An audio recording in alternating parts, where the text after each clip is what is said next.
And if the story ended right there, which at 32 we're kind of cutting off, but we're going to refer to some other Gospels and a little bit of creativity on the part of your pastor here for the next few minutes. If it ended there, what a miserable place to end a story. But there were thieves on either side of him, and they reviled him. But the one on the one side, as we know from the Scriptures, is going to change his tune. And I wonder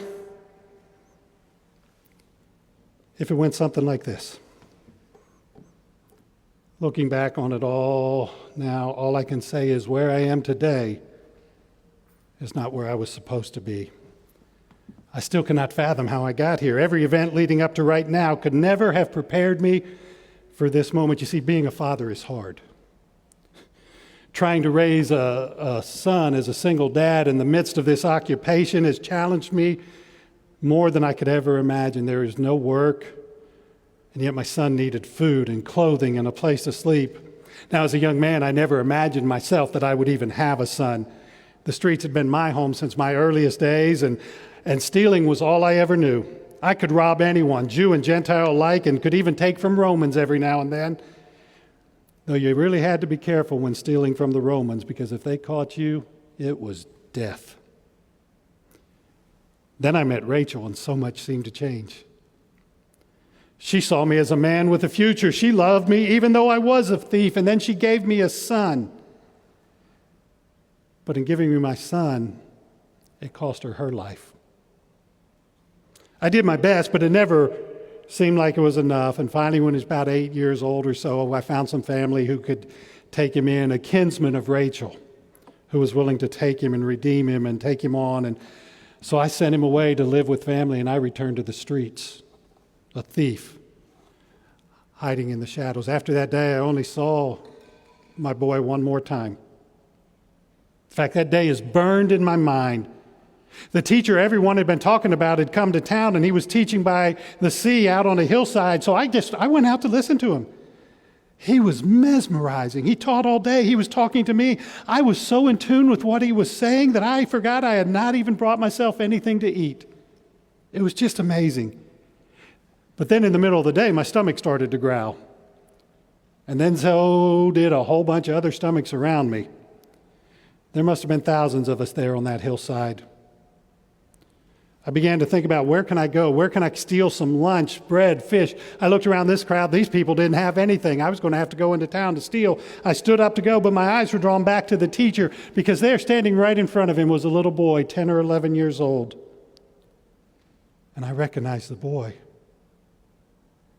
He was reaching into his bag. He was handing something to the teacher, and the teacher lifted what was in his hands up to the sky, and he began to pray. And a few minutes later, we heard the teacher's disciples telling us to sit because there was food. And they came around and passed out food, and it was more than I had ever seen. We all ate and ate and ate, and when we couldn't eat any more, there was so much left over that they had to gather it all back up. I looked to see where the little boy had gone, my son, and I started to search through the crowds for him, but I never found him. Something inside of me broke that day. Nothing in my life had turned out like it should. My love was dead, my son was gone, and even though my belly was full, my heart was empty, and I was just a thief. I'd receive some relief or hunger, but I'd always be a thief. Things got worse from there. I survived for a while after that, but it was just survival, not life.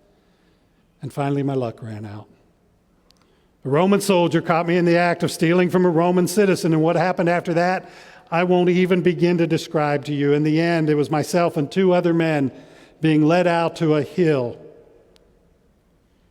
The other guy, the one, was a thief. I'd known him for years.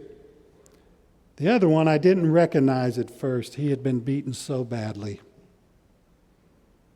On top of the hill, they drove nails into our hands and our feet and lifted us up on beams above the earth for everyone to see. In the moments when I could push up and breathe, my buddy and I just hurled insults at the one who hung between us because if we're going to die, you're going with us. But after a while, it dawned on me. I could see his eyes. He was the teacher. He was the one who had fed us. He was the one who had accepted a gift from my son. And now the words that I was throwing at him rang hollow. In fact, my words began to accuse me. I heard my fellow thief continue to curse, and suddenly I just couldn't take it. I deserved to be where I was, but this teacher had done nothing wrong. I knew it. I could feel it. In his beaten and bruised face, there was something I had never seen before. I hollered, pushed up on my feet, and hollered as loud as I possibly could in the midst of my pain to my compatriot over there. Do you not fear God? This man has done nothing wrong. We are getting what we deserve. And I collapsed back down. And I looked at this man as he hung there between us.